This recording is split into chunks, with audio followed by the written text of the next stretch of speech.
The morning after the night before. In this video, we're going to be going over what happened yesterday. We're going to be talking Okolie Chamberlain. We're going to be talking the undercard. We're going to, of course, be talking Gassiev versus Dorticos. It's going to be a more extended video.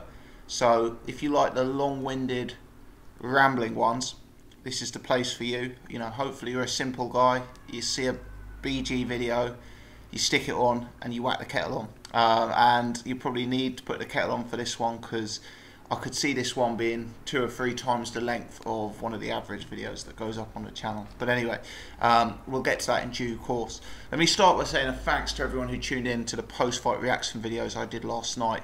Post-fight reaction videos for Dorticos Gassiev and for Okolie Chamberlain up on the channel last night. Thanks to everyone who's watched them. Thanks to everyone who's supported them. Hit the thumbs up button. Left your comments. It's all appreciated. In this video, we're going to address some of the comments made on those videos. Also, just a few more thoughts that have developed in my mind, having slept on the fight. Let's start with Okolie Chamberlain. As those who will have watched the video last night will have seen, I started my Okolie Vs Chamberlain post-fight video immediately after the final bell. So I recorded that video before the scorecards were announced, before I had the chance to see any post-fight interviews and that sort of thing, etc. So you can imagine my surprise when I recorded the video, stuck it up, put it up on YouTube, pressed play on my Sky remote.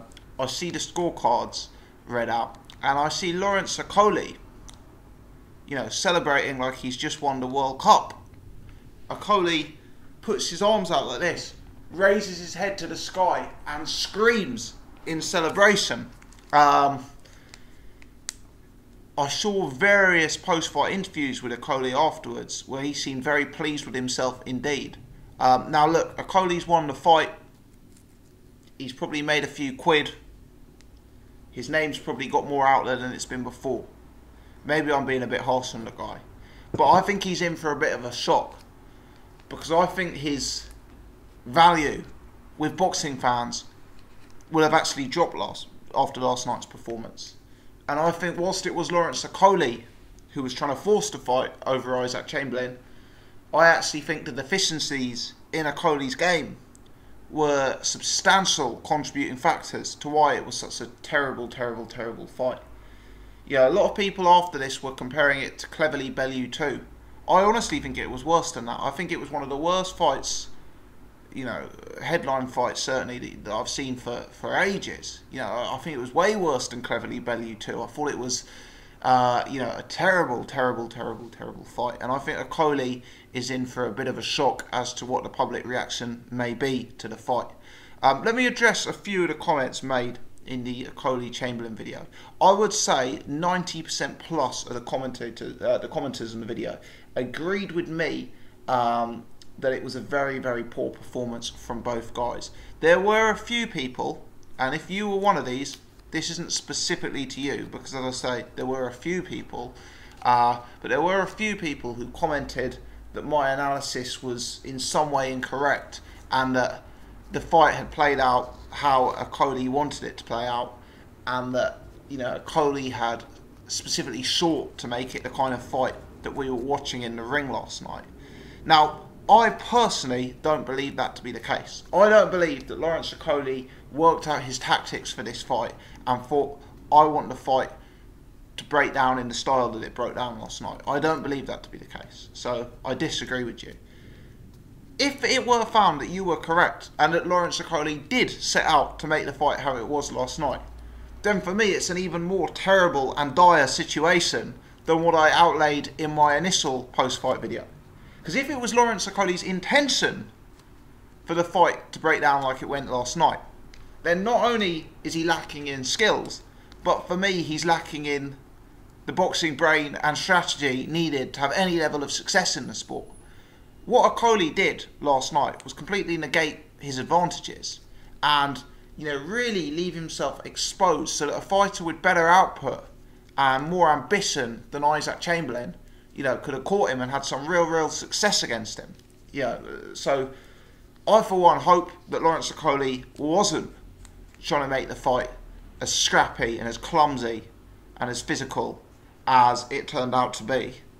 And I hope it was more a case that he needs to go back to the gym and work on a few things. But if it was his intention, then for me, that's probably worthy of even more criticism, not defence of him, that the fight broke down the way he wanted it to. So that's just my take on that.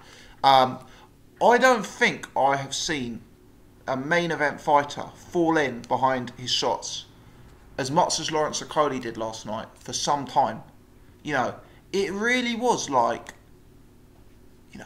you know when you see someone at like, you know when you've got like the stationary punch bag and you hit it to try and get your high score. It was like watching that. You know, he'd kind of fly in behind it, and then you'd kind of see him like go forward, lunge forward. World-class fighters, actually no, let me scrap that. European class fighters, British class fighters are going to read that. They're going to take a step back. They're going to throw an uppercut up the middle as he comes back. You know, they're going to pivot out of the way and catch him. One of the things that I did get right about this fight in my pre-fight video is, having analysed a lot of Isaac Chamberlain, I said he was very slick. I said he had a lot of defensive awareness. But one thing he didn't have was the footwork. And that was to his huge detriment last night. Isaac Chamberlain absolutely planted roots. You know, he stood at Okolie's preferred range, and then when Okolie flew in on him, he stood, inside an inch away from Okolie. What I said in my pre-fight video is that Isaac Chamberlain did have some slick skills, but he wasn't the type of fighter who could put in a performance like Billy Joe Saunders did against Lemieux, or like Tyson Fury did against Vladimir Klitschko. He didn't have the footwork, he didn't have the legs, he didn't have the movement to carry off a display of that ilk. And I felt Isaac Chamberlain's lack of footwork was really, really telling last night. I thought he was nervous. I thought his lack of footwork, as I've said, his lack of physicality. And I actually think, all in all, Chamberlain is one of these fighters who has become a victim of doing too much high-class sparring and not enough high-class fighting. You know, sometimes you see these guys. Dave Allen is another example who I referenced in my video last night. But you see these guys who have all of this world-class sparring, and it allows them to pick up some real defensive veteran skills at a young age, and it allows them to look really smooth and really comfortable in there because they're used to doing long, hard rounds with elite fighters. But what it maybe doesn't work on is any of the offensive capability, because frankly, when Chamberlain's going in there and doing rounds with Wilder, he's probably not getting the opportunity to practice any of his offense against a guy like Wilder or against a guy like Usyk, because he's constantly in survival mode. And all of this sparring against guys who are 10 leagues above you, maybe creates that kind of mentality. And I thought we saw Chamberlain being a victim of that last night. I thought we saw a lack of ambition. I thought we saw a lack of punch output. I thought we saw a nervousness and a timidness. And it was clear in hindsight that this fight came way too soon for Isaac Chamberlain. He really wasn't prepared for the fight. He didn't have enough of a game plan for the fight. He didn't have enough adaptability for the fight. And whilst he was probably a technically better fighter than Lawrence Okolie, there were still real technical deficiencies in Chamberlain's game, specifically his footwork and his movement. A guy like Lawrence Okolie, his kryptonite could be a moving fighter. It really could be. You can imagine Okolie chasing someone, being made to miss, being countered, the way he falls in, the way he throws these jumping, leaping hooks, uppercut punches, and then falls in behind him. You can imagine someone like a Billy Joe Saunders, albeit at a different weight class, reading that, pivoting away, making him miss, and then countering him with fast, crisp, clean combinations. That's the way to deal with a guy like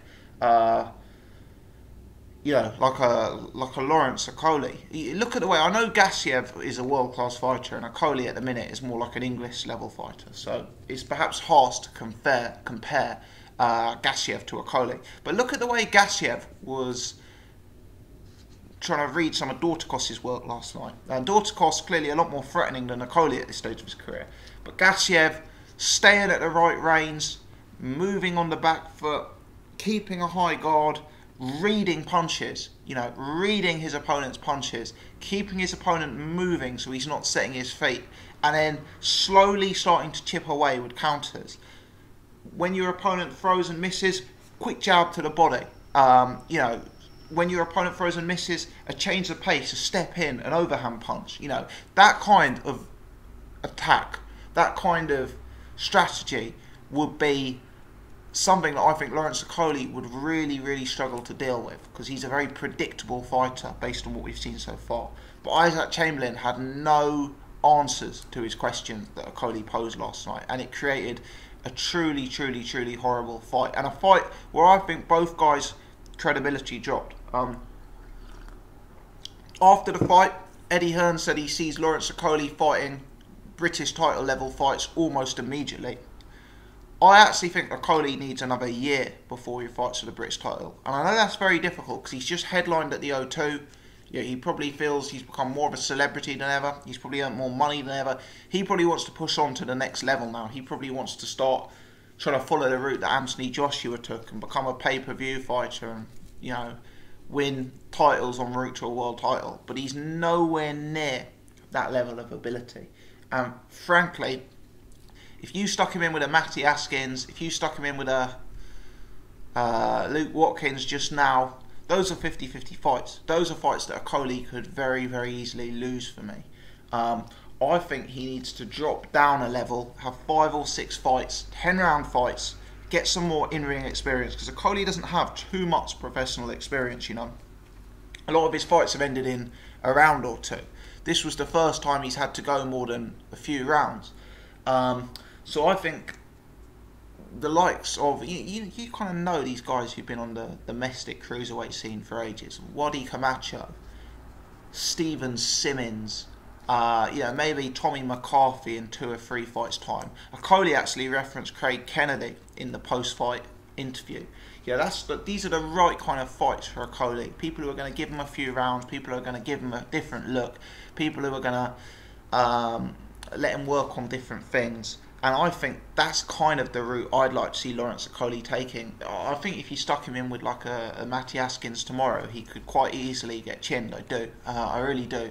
And I do think Okolie potentially has a higher upside than those guys, but he's just not yet at the point of his career where he's able to deliver on that upside. He's still too raw, still too green. The lack of a jab is a real fundamental issue. If you're going into the fights, if your punches are at their most effective from long range, if you're going to go into fights as a bigger guy, a taller guy, a rangier guy, it would just be mental not to have a jab. You know, imagine Vladimir Klitschko without a jab throughout his professional career. Okolie should be working on perfecting that jab. He does throw a jab, but he only ever throws it in the course of trying to get his right hand off. You know, throw the jab to keep distance. Throw the jab to position your opponent. Throw the jab to create openings for another punch, you know, perhaps dropping down to the body. But the lack of a jab is worrying. The falling in behind punches is terrible, you know, really, really, really terrible. And there's a long way to go for him. Look, there were some positives. He won pretty much every round in there. He did try to make the fight. He's emerged with not a scratch on him. He's fought 10 rounds. I'm not going to say they're 10 good rounds, but he's fought 10 rounds. He still had high output. He still had stamina. He does look like he's a heavy-handed guy. And yeah, he did, for me, look the much more mentally ready and calm guy going into a fight on such a big occasion. So, yeah, there are positives for Lawrence Okolie, and I do believe that he can potentially do something in the sport, but I think he's a long way away from fulfilling his potential, and I think he needs 5, maybe 10 fights before he takes that next step up, to be frank. He's so raw in there. Let me know your thoughts on that. Give me a comment as we're going along on this video. Do you agree with me that Okolie is still a long way off? Do you agree that the deficiencies in his game are too substantial at this point for him to enjoy success that he needs to? As for Isaac Chamberlain, where does he go from here? For me, it's a very long road back for Isaac Chamberlain. He's never been a ticket seller. He's never been a personality outside of the ring. He's not one of these celebrity boxers. His style appeals largely to the purist boxing population. It's very, very hard for me to see where he goes like that after a performance like last night. Sometimes you can lose in one of these fights and it can still do wonders for your career. I mean, look at Dillian Whyte when he fought Anthony Joshua. You know, he became a celebrity off the back of that losing defeat. But Isaac Chamberlain, the performance was so uninspiring, I'm afraid, that it's hard to imagine he's won too many fans off the back of it. He seems like a nice guy. He's got a lot of likability around him, but is that going to drive ticket sales? Is that going to drive, you know, people wanting to watch him fight on Sky Sports? You know, frankly, I'm not so sure. For me, if I was Isaac Chamberlain, I'd kind of be looking to get straight back in there. Maybe take one fight on a next gen show and get 2 or 3 rounds and an easy knockout in. But yeah, maybe I'd want to be going straight back in at area English title level after that. Try and get some confidence up. Try and rebuild the brand and address some of the damage that has been done by that Okolie fight. Yeah, that's just my take on it, I guess. He's still a young guy, Chamberlain, and you know he potentially does have a future in the sport, but I do think he's got to snap out of that sparring partner mentality. And whilst sparring against these elite fighters is great experience generally, I think there are occasions where sometimes you've got to distance yourself from that and you've got to focus on you and being the best that you can be. I've heard Dave Allen say that in the past, that he wants to stop taking the elite sparring and, you know, start having camps fully focused on himself. And I think a similar approach to Isaac Chamberlain may not be the worst thing, in my opinion. Let's talk about the undercard. Carson Jones versus Ted Cheeseman. That was a better fight. I thought Cheeseman won the fight, but I thought it was competitive. I think Cheeseman probably won 7 or 8 rounds out of 10. Carson Jones, always a tough guy, showed a lot of determination and grit to make the final round. He made the fight very, very interesting early on. It descended into a real scrap in the first few rounds.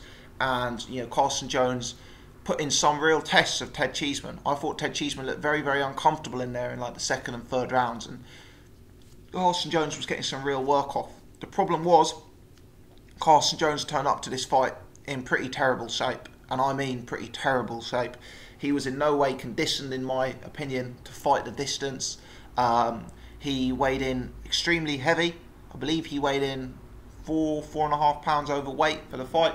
And look, Carson Jones isn't the biggest light middleweight to begin with, you know. So when you've got a guy who, in my opinion, is small for the weight, weighing him that much over, it's a real indicator that they perhaps haven't taken preparations as seriously as they could have done. Halfway through this fight, it was a live fight. You know, it was a fight that could have gone either way.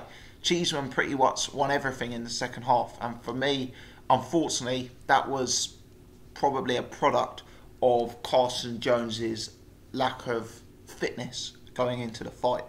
I think it's good experience for Cheeseman.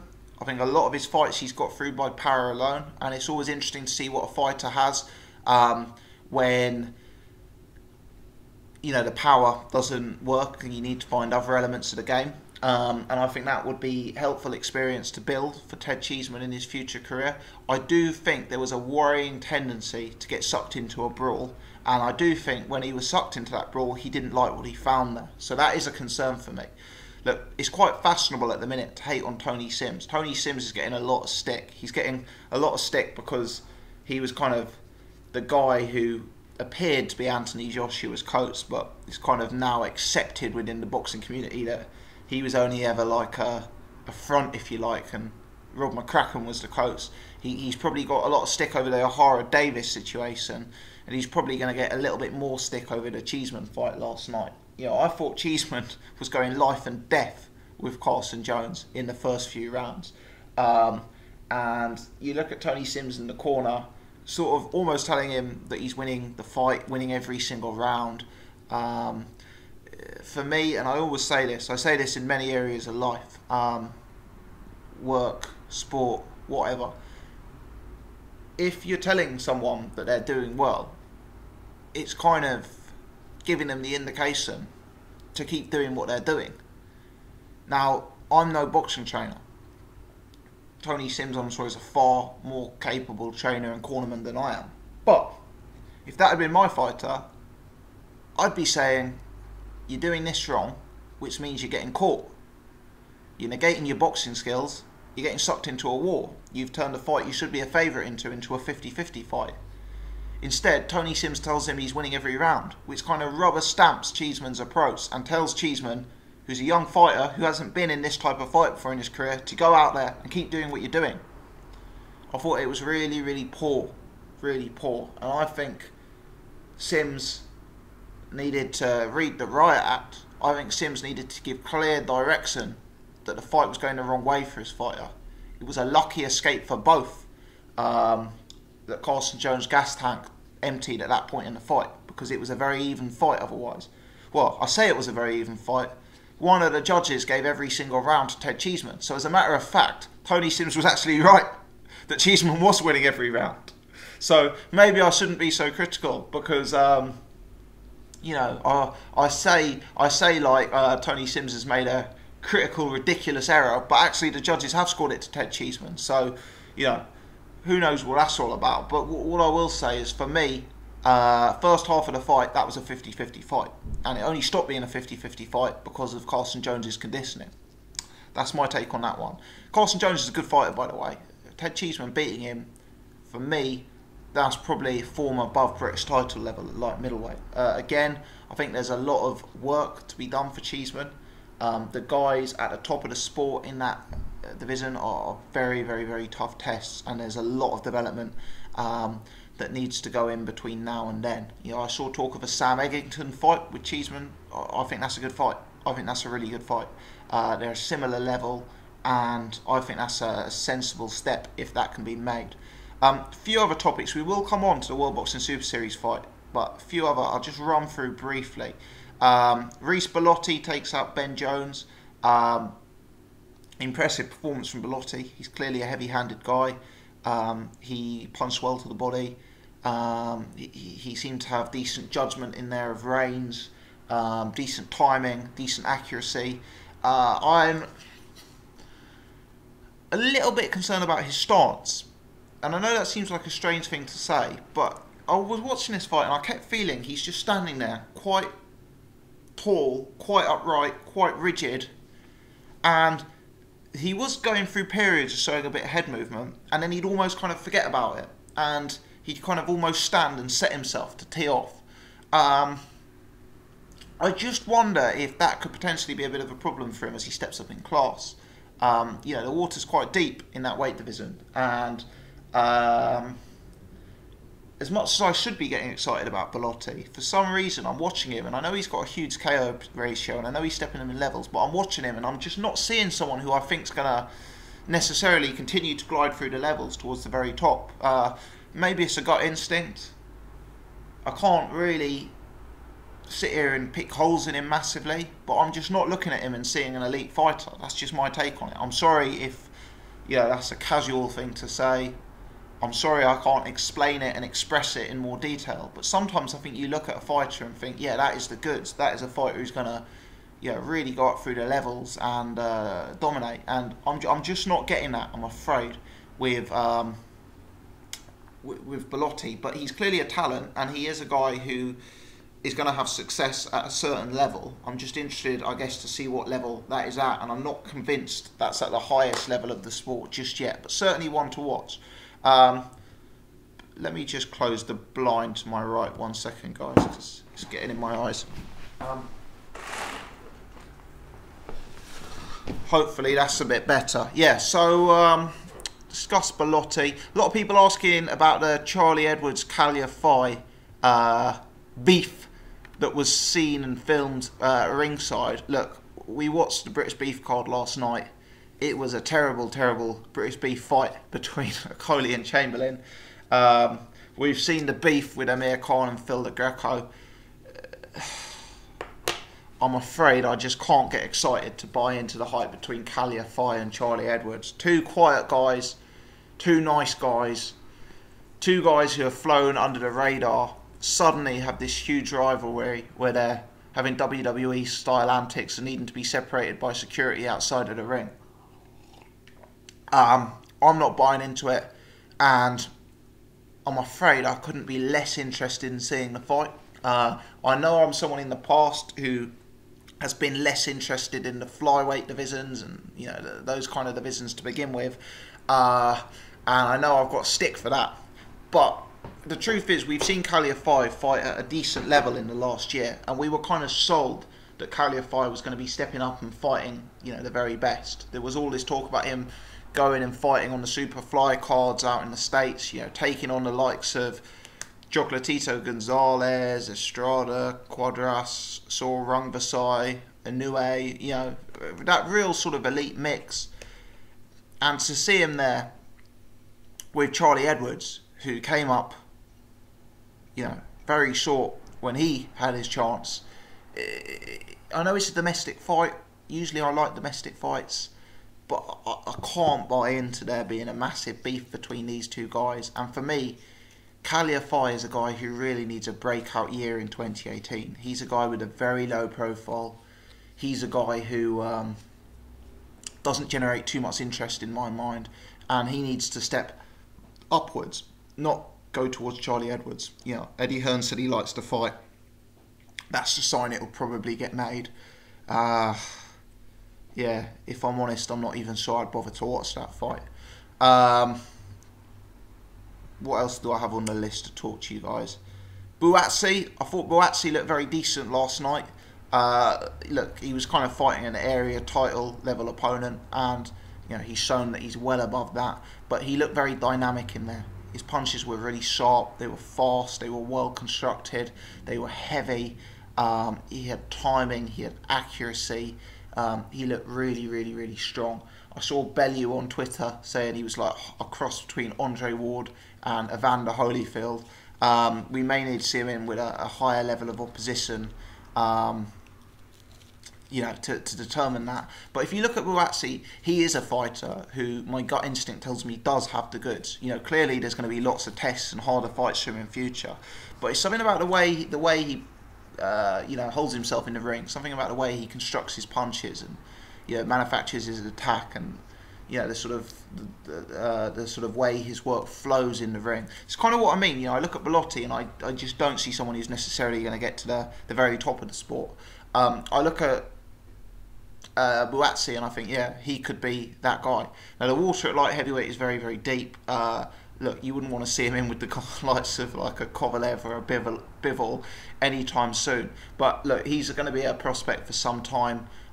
He's progressing nicely to my eye, and very, very interested to see his progress. He's one of the ones I'm more interested in watching, and hopefully he could be an interesting addition to that light heavyweight scene in the next year or two. The light heavyweight scene at Britain, you've got this British scene of Bullioni, Callum Johnson, Hosea Burton. If Buatsi progressed nicely in the next 2 or 3 fights, it wouldn't take too much to see him being able to get through that kind of level of opposition by the end of 2018, start of 2019. The world level, as we know, is quite a few world-class to elite fighters up there, and clearly there needs to be a lot of experience before he steps in with any of those guys. But looking at Buatsi, I like what I see. Nick Webb was on the undercard. I've seen Nick Webb fight a few times now. Nick Webb clearly very heavy-handed. He won the fight by a very, very devastating right-hand knockout. His opponent was absolutely iced. He's a huge guy, Nick Webb. I don't look at Nick Webb and see anything too frightening for the top guys. I appreciate afterwards he was saying that Gorman had pulled out against him, that Dubois had pulled out against him. I appreciate that Eddie Hearn and David Hay are linking him to Joe Joyce. I frankly see him as below that level of fighter. I think he deserves and merits a shot against one of them, and if Joyce Nick Webb gets made, it's a fight that I would watch and a fight that I would support. But I suspect he comes up short at that kind of level. I look at Nick Webb, I've always thought he's too heavy. I think he's a little bit ponderous. I think he's a tiny bit basic. I don't think he has the sharpness and the fundamentals that some of those other guys have. And for me, he probably is one of those fighters who's heavy-handed naturally, but I'm not sure what else is there other than that heavy-handedness. It's an interesting one. It's one that we'll have to to watch. He does bring size, he brings power, he brings that aggression to the fray, and that's always something that I will be interested in seeing for a heavyweight class. But if you stuck him with Joe Joyce tomorrow, I think Joe Joyce would probably really outboxing him in terms of jab and fundamentals and that sort of thing. Also people are talking about Joe Joyce Chisora. I appreciate there's this IFL TV video that's gone up where David Haye has been talking to Chisora about the prospect of fighting Joe Joyce. Chisora has said he's rejected it because Haye offered either 60 or 80 grand. There seems to be a dispute as to whether it was 60 or 80, and that was a silly offer for the fight. Haye's talking about putting Joyce out on his undercard when he takes on Tony Bellew. So you got to ask yourself, if you're Eddie Hearn, if you're David Haye, if you're promoting that show, and if Derek Chisora is rejecting £80,000 and describing it as silly to fight Joe Joyce, how much are they going to want to sell out to get Derek Chisora on that undercard against Joe Joyce? Are they going to pay 100 grand? Are they going to pay 125 grand? Are they going to pay 150 grand? Now, I don't know. I don't have that level of detail about the economics in boxing. I've never made an undercard fight. I don't know what these guys have earned in the past. But what I do know is a fight like Bellew and Haye, the main event fighters are going to be commanding the vast majority of the purse. Those guys are not going to be wanting to give Derek Chisora hundreds of thousands of pounds to fight on their undercard and take that out of their own pocket. Let's not forget Joe Joyce needs paying as well. How much do you think he's going to want to fight Derek Chisora? I mean, maybe he'd take a bit less, but he's going to need a significant payday. Do you think Tony Bellew and David Haye are really going to sign off, each of these guys earning six figures to fight on an undercard? I don't know. My instinct tells me probably not. When you heard Eddie Hearn talking about it afterwards, Eddie Hearn seemed to be going down the Joe Joyce, Nick Webb route, and maybe that's because Hearn doesn't fancy paying Chisora six figures to appear on an undercard again, especially after the last performance. Maybe they think Nick Webb is a more realistic and affordable opponent. I appreciate he doesn't have the name value and the credibility of Chisora, but then again, he's an unbeaten fighter and he's a bigger hitter than Chisora, so maybe you can sell it as two guys on the way up in Joyce and Nick Webb rather than a sort of marking time fight, crossroads fight, if you like, between Chisora and Joe Joyce. So, I don't know, but I suspect that Joyce-Chisora fight may not happen due to the financials, and I suspect we may see Joyce versus Nick Webb, as Eddie Hearn was suggesting. Sky commentary, painful last night. The attempts to make Lawrence Okolie look like he was doing such a great job in there. How he'd answered all these questions. Tony Bellew constantly comparing himself to the guys in terms of size. It was just painful. To be honest, I could go into it for 5 minutes. I'm just looking down at the clock. We're 32 minutes in, so I'll perhaps browse over the Sky commentary because we've talked about it before and I don't really have anything new to add. Let me get onto the World Boxing Super Series. Let me give this a few minutes. I've been a supporter of this tournament. I've rated it. I really enjoy some of the fights that have been made. The two cruiserweight semi-finals have been absolutely fantastic. Let's hope the two super middleweight semi-finals are every bit as good. They actually could be as well. Competitive fights, enthralling matchups, especially Eubank Groves in a fortnight's time. This tournament is making those kind of fights happen, and it's something that should be celebrated and applauded in boxing. I've rewatched Gassiev Dorticos, or I've rewatched certain parts of it that I didn't fully concentrate on last night because of the other action. I actually now feel Gassiev deserves even more credit than I put across in my post-fight video last night. I think Gassiev had a master plan, a masterful game plan. I think he read Dorticos very well, and I think he couldn't have carried out the victory in a much better way. He's shown huge adaptability and versatility by getting on the back foot earlier on, by letting Dorticos tee off, expend energy. He's read Dorticos very well. He's timed him very well. He's allowed himself to go behind in the fight. He's allowed Dorticos to take an early lead, but he's kept a high guard. He's kept mobile. He's kept reading Dorticos, and he's made sure Dorticos hasn't landed with too much telling. And then towards the middle of the fight, as his opponent has been teeing off for rounds and is starting to tire, he's begun to chip away.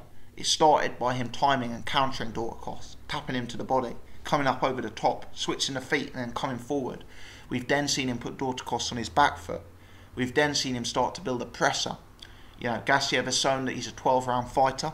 He's caused a stoppage in the 12th round. He showed huge heavy-handedness going into that final round by scoring multiple knockdowns and a knockout in that final round. And he's shown great maturity for someone who's only 24 years old in a division usually associated with much older men.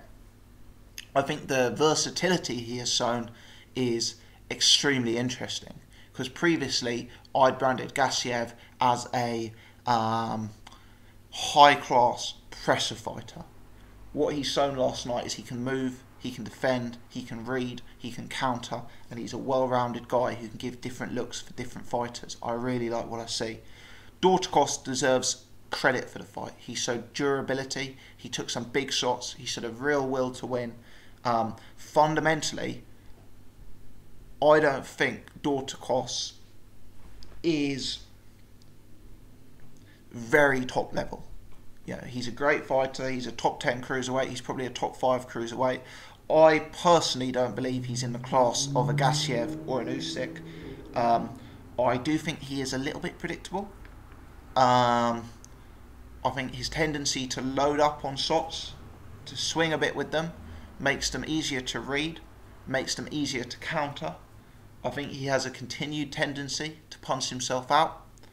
And I think, unlike Gassiev, who was comfortable going backwards and going forwards, I thought when Gassiev started to go on the front foot and Dorticos had to adapt, there probably wasn't the same level of evolution and adaptation and different looks in his game as Gassiev was able to show. Dorticos is a threat to all fighters, but I think the blueprint on how to beat him was well established by Murat Gassiev last night. And I do think other fighters in future could exploit it. If you ask me who I think would win between Dorticos and Bradis, I actually would make Bradis a slight favourite. If you're asking me who I think would win between Dorticos and Usyk, I'd make Usyk a favourite. If you ask me who'd win in a rematch between Dorticos and Gassiev, I'd make Gassiev a favourite.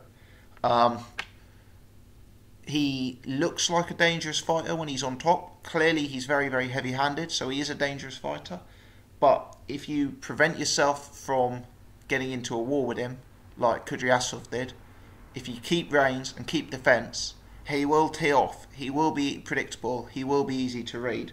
The gas tank does start to empty, then he becomes counterable, and he is a guy who, for me, is only at his most dangerous when he's allowed to come forward throwing haymakers, which he overcommits to, and as a result they become too wild and swinging. Gassiev really impresses me. I really, really like what I see against Gassiev. Gassiev-Usyk, fantastic final. Really is a fantastic final. Great clash of styles. And it's a fight that we will of course talk about on this channel at great length. I'm sure we will discuss it on the podcast and have separate videos for it as well. But I couldn't be more complimentary of Murat Gassiev. I felt his performance was actually relatively complete, and I think even though he lost a substantial amount of rounds in the fight, and even though he allowed Dorticos to take an early lead, I actually think that was all part of the plan.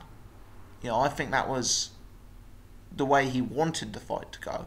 I think he had accepted that fighting Dorticos was particularly dangerous in the first 2, 3, 4 rounds, and what he wanted to do was let his older opponent, let his slightly flabbier opponent throw those punches and expand the energy, and I think he was happy to sacrifice those rounds. You're re-watching the fight, I'm even asking myself, was Gassiev in control for the entire 12 rounds? Was he where he wanted to be for the entire 12 rounds? You know, for me, really, this was a pretty complete performance from Murat Gassiev. I give him a huge amount of props, and it was a great fight as well. You know, both of these semi-finals have been great fights. The complete opposite of what we saw last night in British Beef, let's put it that way. Anyway, 40 minutes, guys. I'm going to cut it short there. I've actually got a lot more to say. You know, we could make this run for an hour and a half probably, but yeah, it's going to take me so long to upload it, and I've got stuff to do today, so we better cut it short there. Very long-winded video, very rambly. When we go this long, sometimes we throw it out there. So if you have stuck with me from the first minute of this video to the last minute of this video, give me a comment in the comment section with the hashtag Shades of Ali. See what you can do with that. Hit me with a comment on any of the topics discussed. Gassiev Usyk, how do you see the final going? Next moves for Okolie or Chamberlain. My comments on the likes of Bellotti, the likes of Buatsi. Let me know your thoughts on all of those. Interested to hear people's takes. Please subscribe if you haven't already done so. Quite a few new subscribers jump on last night, so thank you to those people for joining. Thank you to those who've been here for ages and always support. Please hit the thumbs up button. Thanks for tuning in, guys. Appreciate it.